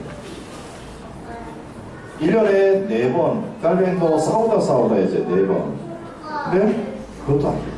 실은 성찬은 예배 속에 성찬도 들어가 있기 때문에 이거는 거짓 교회이긴 하지만 그 모양은 남아있는 데가 어디냐면 천주교가 있잖아요. 천주교는 미사는 제사는 됐어요. 미사에 늘 영성체라 해가지고 그 빵을 준다. 그러니까 본래가 예배 속에서 성찬이 이루어져요. 그러면 성찬은 매주 있어야 돼요. 근데 이제 매주 한다라는 것이 우리가 갖고 있는 죄성이 있어서 자꾸 이렇게 소위 익숙해져 버려요. 그리고 그 준비하는 것도 만만하지 않고 그래서 최소한 그 뜻을 좀 지키기 위해서 한 달에 한 번 정도 하죠. 저희도 이제 한 달에 한 번 하는데 아무튼 그런 성례를 제대로 하고 있느냐. 왜냐면 아이들 교육을 하는 데 있어서 아이들이 그 성례에 참여하기 위한 신앙교육이 제대로 되어 있지 않는데 학교를 어떻게 해요? 그래서 우리가 교회가 든든하게 세워지고 입장이 분명해야 되고, 그러면서 그 사상의 내용을 우리 아이들에게 있어서도 표현하되 내용적으로 그것이 교인으로서 시민으로서 다교감이 있을 때 학교에 대한 고민을 이제 하게 되는 것이죠. 그래서 지금 제네바 교회에서는 그 신앙교육, 아이들의 신앙교육을 이제 성례와 관련해서 나누고 있죠. 10원에 보면 목회자에게 가장 가깝고 또 교회 통치에 가장 밀접한 직분 등급은 신학을 강의하는 일로서 여기엔 구약과 신약이 있음이 좋을 것이다. 하지만 우선적으로 언어들 나오죠? 그죠? 인문과학으로 교육을 받지 않고는 이런 신학 공부에서 유익을 얻을 수 없기 때문에, 그리고 우리 자녀들에게 황폐한 교회를 남겨두지 않도록 장래를 위한 씨를 뿌릴 필요가 있기 때문에 자녀들은 교육시킬 콜레주를 이제 그 컬리지라 그래요. 우리 지금 우리가 생각하는 그 컬리지하고는 그 개념이 좀 다릅니다. 콜레주를 세워 목회 사역과 시정부를 위하여 그들을 준비시킴이 마땅하다. 그죠? 그 두 이종 신분에 대한 이해 속에 지금 하고 있잖아요. 비록 제네바라는 곳이 소위 말해서 신정국가적인 요소, 이제 거기는 기독교, 그리고 기독교 도시 이 속에서 있지만 그래도 요소를 우리가 볼 때 두 의미를 갖고 접근했고, 그리고 성경만 가르쳐야 된다고 나오지 않고 언어들과 인문학이 있어야 된다. 네, 어저께 우리 교회에서 박건희 교수님이 강의를 하나 하셨는데, 박건희 교수님이 하시는 이제 주장이 한국에서 종교개혁이 일어나기 위해서는 한국의 르네상스가 일어나야 된다. 이렇게 말씀하세요. 왜냐하면 이제 종교개혁과 르네상스, 지금 세계 교회사에 그 세계 역사에 르네상스의 영향을 종교개혁이 받고 있거든요. 그러니까 이 그 르네상스를 주도하는 것이 인문학이 영향을 줘요. 루터도 마찬가지고, 그 다음에 깔뱅도 마찬가지, 개혁자들 마찬가지. 그래서 그럼 우리 한국적인 상황을 보자면 한국대학에, 한국대학에서 지금 사라지는 학과가 무슨 학과예요? 인문학이죠. 철학과, 사학과, 심지어 이제 영문학과 사라진다. 예를 이제 막 합쳐져요. 통합을 해요. 자, 그러면 이런 상황에 과연 우리가 종교개혁이라는 것은 어떨까? 뭐 이런 이제 고민을 하게 되죠. 자, 그러면서 이제 한번 보면 학교를 세움에 있어서 장소가 있어야 되고, 그 다음에 교사가 있어야 되고, 그 교사의 봉급을 지불해야 되고, 그리고 언어나 대화법 강사도 있어야 되고, 아이들 위한 학사도 있어야 되고. 그래서 제네바 아카데미는 기초와 고급을 이렇게 나눠져 있습니다. 그래서 프리바타 스쿨라하고 또 이제 고등교육으로 이렇게 나눠져 있습니다. 자, D번에 보면 이 학교에 있는 모든 이들은 목회자들과 마찬가지로 교회 치리에 순복해야 됩니다. 자, 이 왜 깔뱅의 또 로토의 이 내용을 저희가 이제 봤냐면, 소위 말해서 이제 이렇게 말씀하시는 분이 있어요. 지금은 대부분이 그렇게 이제 주장하는데, 교회 학교가 아니라 기독교 학교다 이렇게 말씀하시는 분이 계세요. 그래서 저는 이제 고집스럽게 교회 학교다 이렇게 이제 말을 해요. 그러니까 틀렸다라는 것이 아니고 기독교 학교가 맞죠. 왜냐하면 기독교의 기반이 되어진 부분이니까. 자, 그런데 제가 교회 학교라고 말할 때는 교회의 치리에 순복할 수 있어요. 그러니까 교회, 우리 이제 아카데미도 교회 학교라고 하는 것은 우리 푸른 교회가 고백하고 있는 내용을 따라서 우리가 학교를 하겠다라는 거였거든요. 그래서 교회 학교. 제네바에서의 학교는 교회 학교였어요. 자, 2번에 보시면 도시 어린아이들을 위한 다른 학교가 있어서는 안 되나, 여자아이들은 이미 이전에 행했던 것처럼 별도로 그들의 학교가 있어야 한다. 2번, 어린아이들에게 대하여 지켜야 할 규칙은 모든 시민들과 지역 주민들은 주일 정오 있는 신앙교육에 아이들을 데리고 오거나 보내야 한다. 아이들을 교육할 목적으로 작성된 일정한 교리 문답집이 있어야 하며, 그들에게 주는 교리와 더불어 그들이 배운 것에 대해 질문하여 그들이 잘 듣고 기억하고 있는지를 확인해야 한다. 어떤 아이가 교리 문답을 통과하기에 충분한 교육을 받았을 경우에 교리 문답 요지를 엄숙하게 낭송하게 함으로써 교회 앞에서 자신의 기독교 신앙을 고백해야 한다. 이러한 문답이 있기 전에는 어떤 아이도 성찬을 받게서는 안 되며, 부모들은 때가 되기 전에 그들을 데려오지 않도록 해야 한다. 교육받지 않은 아이가 성찬에 참여하는 것은 그것은 자기 죄를 먹는 것이기 때문에 깔뱅은 이 부분이 명확했습니다. 이제 그러니까 유아 성찬론이라 해서 아이들도 성찬 참여시킬 수 있다라고 주장하시는 분도 있어요. 개혁가 중에는. 그러나 저는 개인적으로 반대입니다. 저는 이 깔뱅의 입장에 맞다고 생각합니다.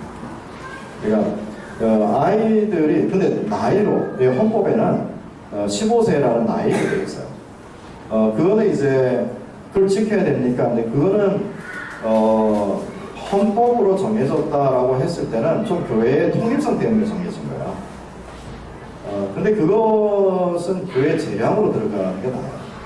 왜냐면 어떤 아이는 실은 7살 되는 아이도 신앙 고백을 명확하게 할 수 있거든요. 그러니까 나이로 딱 잘라서 구분하는 것은 그거는 할 수 있죠. 설득력이 있어요. 그런데 그 아이가 이렇게 자기의 어떤 정체성이나 일부분이 좀 명확하지 않는데 그런 아이에게 성찬을 열어준다라고 하는 것은 그것은 너무 무리한 것이다. 그리고 그것에 좀 더 접근하면 성찬을 너무 절대화하는 거다. 성례는 굉장히 중요해요. 그 교회 표지로서 나오면 중요하거든요. 근데 그 성례는 절대적이지 않아요. 그러니까 이 절대를 얘기하는 사람들은 누구냐면 제7내파와 로마 천주교가 절대죠. 그러니까 세례를 받아야지만 구원받는다는 거예요. 그러니까 세례를 이렇게, 그래서 영세를 받지 않는 사람이 죽어갈 때 심지어 일반 교인에게 성례권을 준단 말이에요. 로마 때. 왜냐하면 세례를 받아야 구원이니까. 그 제세례파도 마찬가지예요. 제7내파도. 제7내파도 이 사람의 신앙의 고백이 명확해요. 그러니까 명확한 게 세례이죠. 그건 절대화하죠. 그죠? 근데 여러분 생각해보세요. 세례 받지 않아도 구원 받을 수 있어요, 없어요? 있지요. 그죠? 성찬에 매번 참석하지 않은 사람들에게 있어서도 마찬가지로 그건 모를 수 있단 말이죠. 그러니까 성례는 중요해요. 그거를 성례를 가볍게 여기서 안 돼요. 중요해요. 근데 절대화하는 것은 그건 나쁜 거예요. 악한 거예요. 그러니까 요한성찬론에 있어서 굳이 그죠? 굳이 아이에게 있어서 열어줄 이유가 없어요. 왜냐하면 개혁파들은 대부분이 거부했어요. 아시겠죠? 그러니까 저희 입장인데 1542 교리문답서에 교회는 언제나 어린아이들을 기독교 신앙들이 아닌 양육하라는 특별한 권면을 받아왔다. 다음에 5페이지 죄송합니다. 제네바 콜레지 규정. 이게 제네바 아카데미입니다. 3회 B에 보면 각 교회는 시의원당 본회의에 의해 학생들에게 정해진 일정 장소가 있어야 합니다. 모든 학생들은 수요일 오전 설교, 주일 오전과 오후 설교, 우리 교리문답 교육 시 일찍 교회에 있어야 하며 자기 자리에 앉아 공손하고 주의 있게 설교를 경청해야 한다. 2번 설교가 끝나면 필요할 경우 명부를 부르고 결석자들과 하나님 말씀을 미온적으로 듣는 자들 하나님 말씀을 미온적으로 듣는 자들을 적는다 해서 적는 거죠. 떠든 아이 누구 그죠? 그리고 그 다음날 학교에서 그 죄가에 따라서 공개적으로 평가를 합니다. 아마 지금 만약 얘기를 위해서 이렇게 하면 아마 부모님 교회 떠날 거예요. 교회 떠든 아이 이렇게 놓고 얘기하겠지. 이번에 각 학교는 10명씩 하는데 이제 보면 능력별이에요. 나이나 가정과 상관없이 각자의 유익에 따라 이제 그룹으로 정해요. 그러니까 교회 학교는 일반 학교 중학교 1학년, 2학년, 3학년, 고1 이렇게 안 돼 있고요. 영어의 그룹 한다 그러면 영어의 그룹이 이렇게 능력별로. 그러니까 고3이라도 중학교 1학년 수준이면 중학교 1학년. 중학교 1학년이 고3 수준은 고등학교 3 이런 식으로 이제 되는 거죠. 그 다음에 F번에 거짓말해서는 안 됩니다. 그리고 시편 찬송을 배웠고요. I번 보시면 프랑스어 하루에 3번 프랑스어로 주기도문과 신앙고백서, 율법의 10계명을 교대로 합니다. 왜 프랑스어를 했을까요? 자국어, 모국어. 스위스는 프랑스에 이제 영향을 받아요. 그러니까 이제 스위스가 스위스어가 따로 있습니다. 있는데 이제 프랑스 영향을 받으니까 스위스에서 프랑스 말이 이제 주로 쓰이고 스위스인데 찌리 있어요. 찌링글이 있고 그 찌리는 독일의 영향을 받아요. 그래서 거기는 또 독일어가 또 여기는 이제 까메인 데는 이제 프랑스어가 주 원어에서 웅변 연습. 그 다음에 M을 보시면 콜레주 과목 보세요. 라틴어, 프랑스어. 그죠? 그 다음에 3번, M의 3번 보면 베르길리우스의 부콜리카, 그 다음에 4학년의 키케로의 가장 짧고 친숙한 편지들, 그리고 그리스어 있죠? 자, 이게 이제 뭘까요? 이게 인문학이에요. 그러니까 이게 지금 우리에게 적용이 되면 뭐가 되는 것이죠? 국어가 되죠. 국어. 문학이잖아요. 국문학. 또 뭐 한문 뭐 해당이 됩니다. 자, 성경을 위해서 이제 그리스어 배우게 되는 거고요. 3학년에 보면 이제 내용이 더 깊어지죠. 키케로의 편지를 그리스어와 라틴어로 된 노후에 관하여, 베르길리우스의 아이네이스, 카이사의 주에서.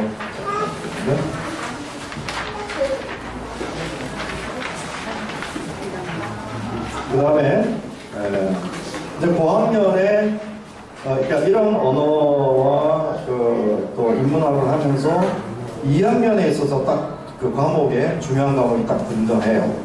뭐냐면 역사입니다. 역사를. 그리고 1학년, 이제 최고 학년에서 중요한 과목이 딱 등장해요. 그게 뭐죠? 이게 뭐냐면 자신의 생각을 전달하는 거예요. 그러니까 논리력 있게 글을 쓰고 논리를 있게 말하는 것을 이제 더 효과적으로 하는 거예요. 그래서 그러니까 순서가 학교를 하게 되면 어떻게 진행해야 될까라는 게 이제 대략 보이잖아요.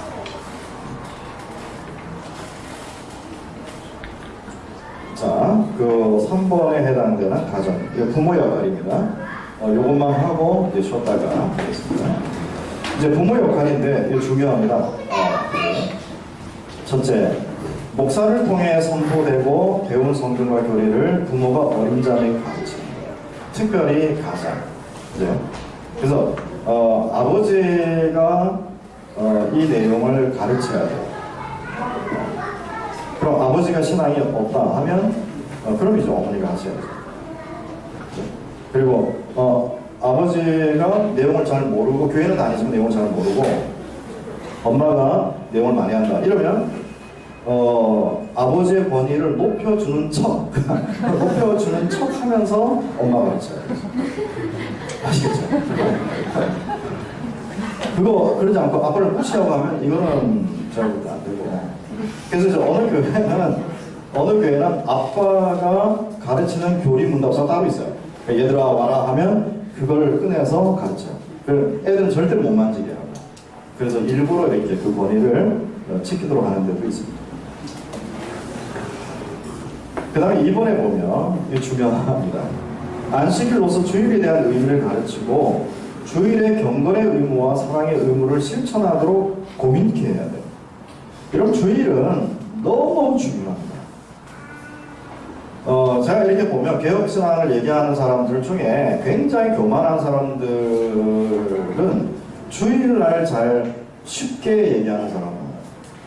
특징이 주일날을 쉽게 말하거나 아니면 나는 주일만 가면 돼 라고 하는 거예요. 정말 교만한 사람이에요.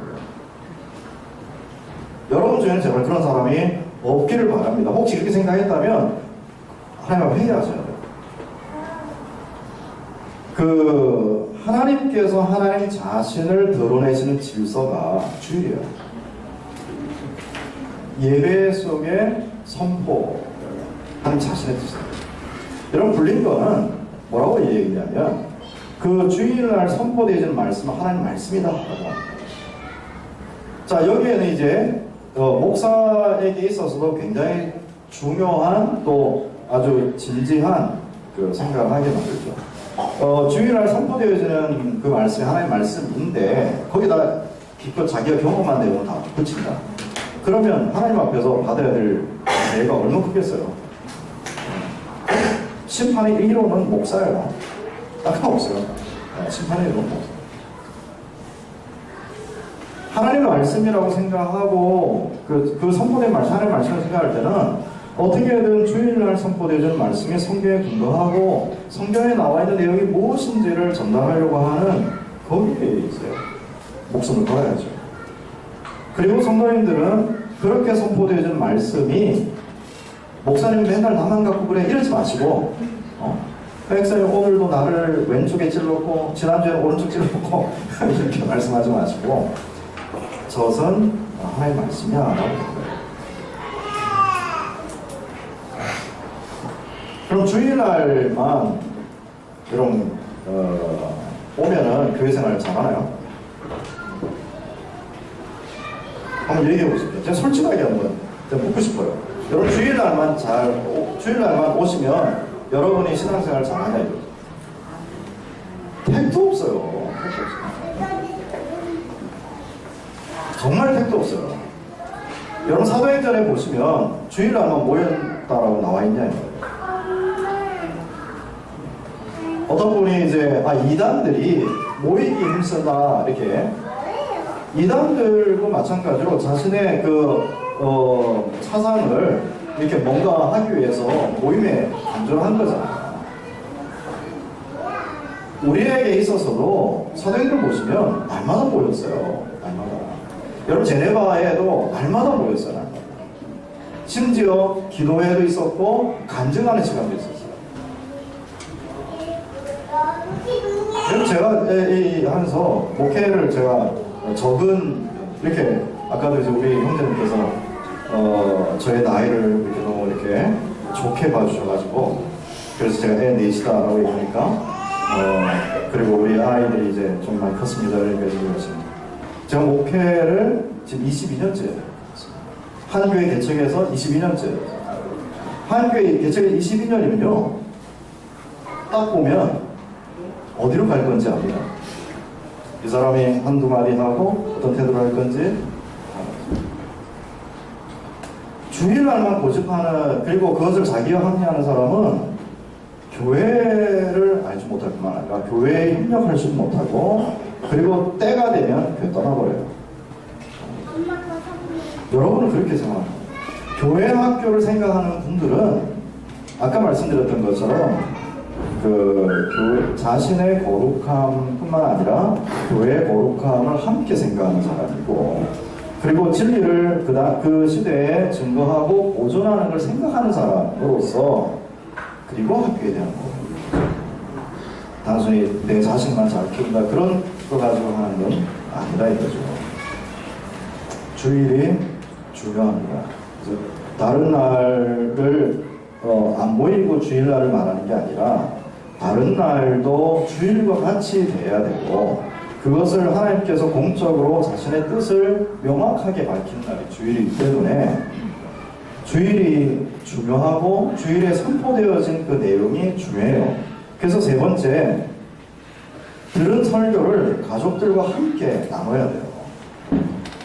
선포된 말씀에 대한 이해와 그에 대한 적용을 할 수 있도록 자녀들의 생각을 도와야 돼요. 매일 가정예배 많이 강조해요. 근데 이 부분에 대해서는 좀 여유 있게 대하셔야 돼요. 실은 외면에 있어서 가정예배를 말했어요. 근데 가정예배를 지키기가 너무 어렵습니다. 매일매일 여러분 생존의 생업을 하면서 가정예배를 하기는 쉽지 않아요. 쉽지 않아요. 제가 아까 이렇게 교회 생활을 잘하라고 할 때 주일만 아니라 수요일날은 모임이 있잖아요. 우리가 전통적으로 수요일날 모여 있잖아요. 그리고 기도회가 있잖아요. 그죠? 그거와 함께 가정예배를 한다는 것은 쉽지가 않아요. 그런데 하나는 반드시 최소한 건지셔야 될 것은 그날 들은 설교의 내용을 갖고 아이들과 나눌 수 있는 자리는 반드시 일주 중에 한 번은 하셔라. 그건 하셔야 돼요. 여기에는 뭐가 전제가 되겠어요? 이제 어른들 예배, 그 다음에 아이들 예배가 분리되어 있으면 안 돼요. 그거부터 고쳐야 돼요. 그러니까 지금 이제 교회를 보면 예배가 같이 이제 예배당에 와도 어른들은 이쪽에서 예배드리고 아이들은 다른 데서 예배를 드리거나 아니면은 벌써 출발부터가 다르죠. 그죠? 아이들 예배는 뭐 10시, 그 다음에 이제 부모 예배 11시, 그리고 아이들 10시 예배 드리고 집으로 오고 부모님 11시에서 늦게까지 있고 이렇게. 그러니까 주일 되면 가족은 못 만나요. 그건 대단히 잘못된 거죠. 대단히. 생각해보세요. 우리가 교회 생활을 할 때 가정이 살아나야 됩니다. 가정이. 그렇잖아요. 교회를 다녔는데 아이들과 부모의 소통도 없고 또 심지어 부부 사이도 마찬가지로 보니까 예배에는 함께 있지만 끝나면 어느 위원회 뭐 어느 집사에 이렇게 나눠져 가지고 볼 곳이 없어요. 그러니까 아침에 가서 밤늦게 오는 거예요. 서로 꿀꿀이. 이거는 아니에요. 이건 아니에요. 그건 정말 잘못해요. 가족이 살아야 돼요. 근데 가족이 사는 것은 말씀을 먹고 살아야 되잖아요. 선포되어진 말씀을 갖고 아이들과 함께 나눌 수 있어요. 그래서 가정예배라는 말을 하면 너무 이렇게 경직되니까 최소한 가족 모임이다. 우리 교회에서도 얘기를 하지만 하는 집이 있고 안 하는 집이 있어요. 근데 하는 집의 아이와 하지 않는 집의 아이의 차이가 크고요. 교회 학교를 하는 아이의 아이와 하지 않는 아이의 차이가 너무 커요. 그 다음에 네 번째, 신앙적인 선택을 하도록 도와야 되는데 성경과 교리에 관한 설교 가르침은 신자의 영적 양식이므로 주의를 지키고 성경과 교리를 지속적으로 배울 수 있기 위해서 당연히 시간이 확보돼야 되잖아요. 시간.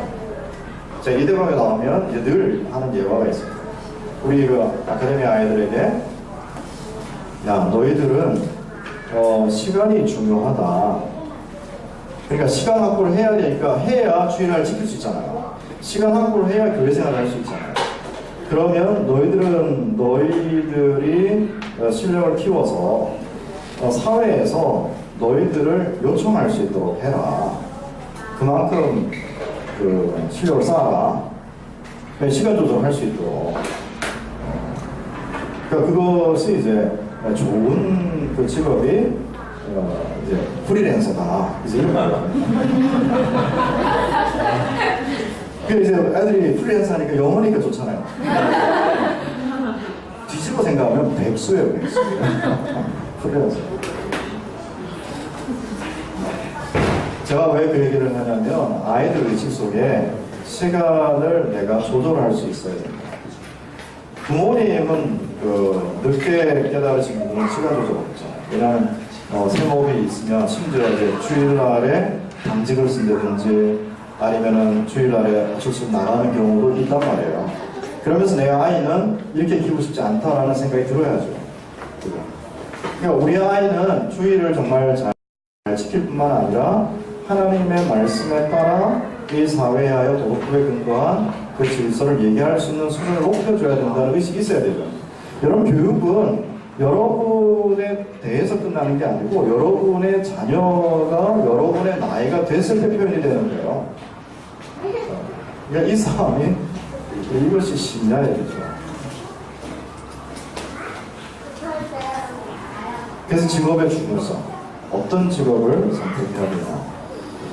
그 다음 B, 교회의 소중함을 알려줘야 되죠. 하나님 나라의 핵심은 예수 그리스도와 그의 백성입니다. 즉 교회이고 그리스도의 나라는 교회로 세상에 자랍니다. 그죠? 세상에 자랍니다. 교회는 교회당을 말하지 않고 그리스도를 믿는 신자들이고 특별히 하나님의 선택과 언약과 관련되어 있습니다. 교회의 머리는 그리스도 예수이고 동시에 교회는 그리스도의 몸입니다. 교회 지체로 자라야 함을 알려줘야 돼요. 덧붙여 장로의 정치에 따른 보편교회와 지역교회의 관계를 알려주고 지역교회 지체로 자랄 뿐만 아니라 공개적으로도 함께 구원이 이루어짐을 가르쳐줘야 됩니다. 그래서 이런 의식은 설령 이제 교회를 떠날 수도 있잖아요. 그죠? 그러니까 아이가 이제 다른 지방에 가서 학교를 다니거나 또 직업을 이제 직장을 구했을 때 이동할 수도 있잖아요. 그렇게 했을 때 동일한 신앙 고백의 교회를 찾아갈 수 있도록 해줘야 되는 거죠. 그래서 세속적인 판단이 아니고 성경에 합당한 교회 표지를 가르쳐주고 우리는 승리의 교회가 보장된 또 승리교회를 향하는 전투교회, 전투하는 교회다라는 걸 알려주고 그리고 자녀들에게 율법의 바른 의미, 이게 율법의 제3사용이라는 그런 내용인데 율법에 대한 바른 의미로 해서 참 인간으로서 살아야 될 규범이 무엇이다 라는 것을 알려줘서 이 사회의 접촉점을 이제 사생할 수 있도록 해줘요. 그 다음에 D에 자신을 방어할 정도의 몸과 마음이 되기 전에는 유치부, 초등부, 중고등부까지 신앙교육은 물론이고 일반 학문적 소양을 키우는 선별된 지식과 인격적인 배려가 필요합니다. 이게 지금 우리가 한국 선교사님들 오셔서 그 대학교를 세웠잖아요. 그러니까 중고등학교도 세웠죠. 근데 이제 보면 우리 의식이 이제 미션 스쿨을 보면 중고등학교, 대학교 이렇게 있잖아요. 그런데 실은 어디가 중요하냐면 애기서부터 그 중학교, 그 다음에 좀 넓게 하면 고등학교까지가 중요해요. 그러니까 지금 화랑개혁파교회에서는 그렇게 합니까? 그러니까 애기서부터 고등학교 때까지 교회와 관련하여서 그 교회학교를 다니고 그 다음에 대학은 네가 자유롭게 다녀라. 왜냐하면 이제 힘을 키웠으니까 이제 가서 너의 그 분야를 가지고 싸워라 이런 거예요. 근데 지금 보면 참 그렇게 못해요. 그래서 교회 학교를 제가 볼 때 중학교까지는 교회에서 강행할 수도 있겠다. 제 생각. 도구를 잘 사용하면 중학교까지는, 왜 중학교까지 왜 그게 가능하냐면 부모님들이 스트레스를 안 줘요. 중학교까지. 근데 덜 줘요. 안 주긴 않고 주긴 주는데 덜 줘요. 왜 덜 주냐면 대학이 멀거든요. 고등학교를 하게 되면 이거 중학교까지와 고등학교는 이게 좀 차원이 다릅니다. 저도 이제 처음에는 그 방과후 교실이라 해가지고 아이들 이제 영어 교리하는 부분을 먼저 시작을 했었는데 그러다가 아이들이 선택을 해야 되는 상황에서 그 다음에 이제 아카데미를 시작을 했어요. 중학교까지는 너무 재밌었어요.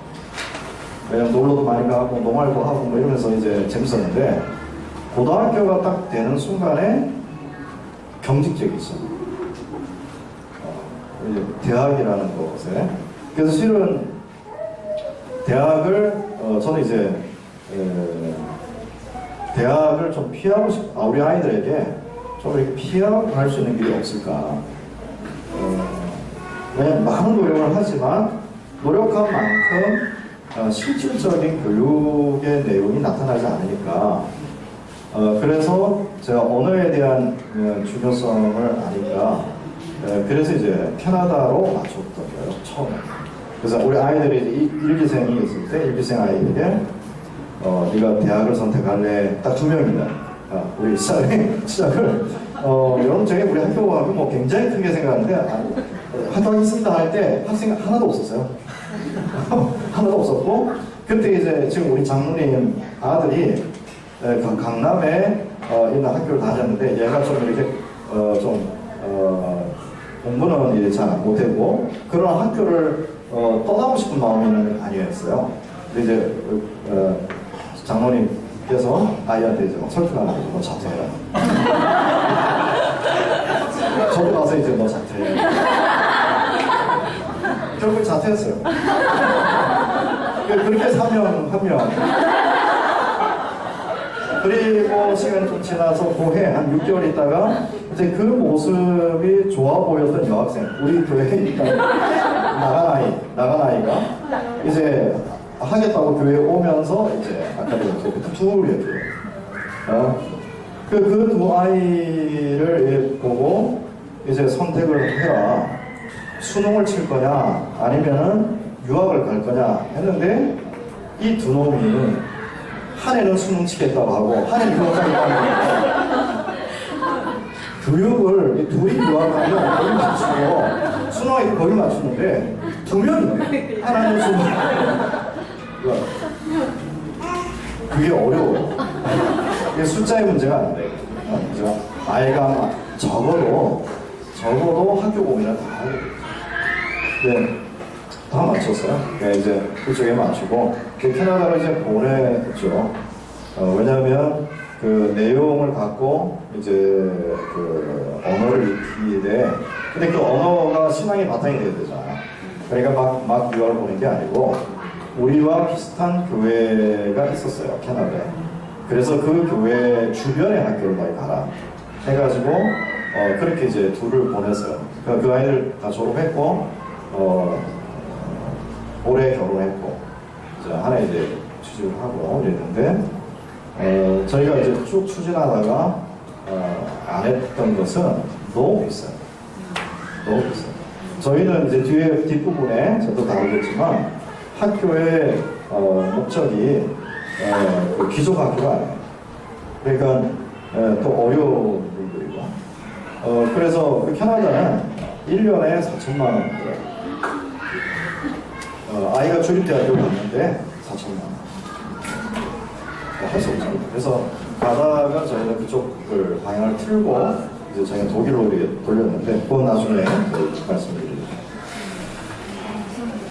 그러니까 그 얘기를 왜 그 얘기를 했냐면 중학교까지는 가능하지 않겠나. 제가 이제 여기도 한번 제가 고민해 보는 거는, 이제 초등학교, 그 다음에 중학교.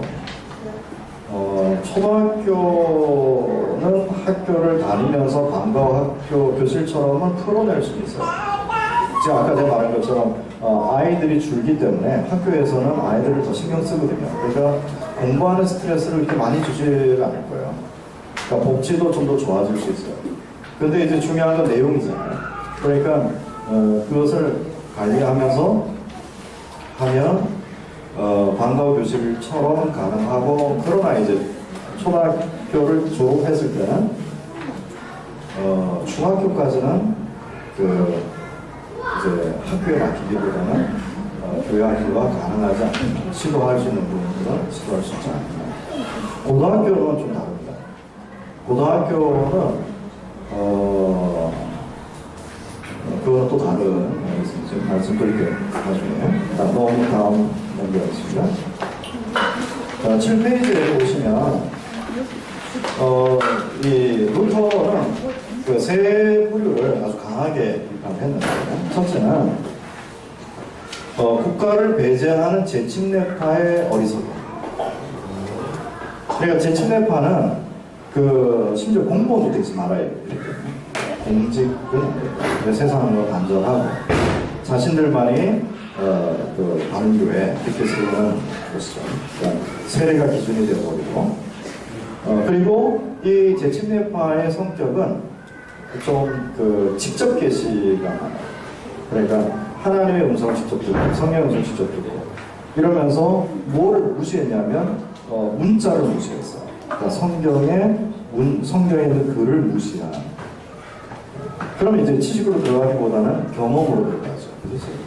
재침례파는. 그 다음에 이제 로마 교회는 교회가 우위고, 그죠? 사회는 밑이죠. 그 다음에 성직자가 계급 구조예요. 그러니까 이런 것은 종교로 모든 것을 다 말하려는 교만함이 로마 교회죠. 그 다음에 이제 그 시대의 부모가 사제들을 보니, 신부들을 사제들을 보니 너무 타락했고, 그 다음에 공직자들을 봐도 이제 그렇고, 그래서 부모가 뭐 교육이 필요냐, 그냥 생활하면 되지. 그래서 학교를 보내지 않고 그냥 생활을 하게 하는, 교육을 포기하고 생활을 하게 하는 그 부모에 대한 지적에서 무시하다. 사람이 사는 데 있어서 지식이라는 것이 얼마나 중요한지 아냐.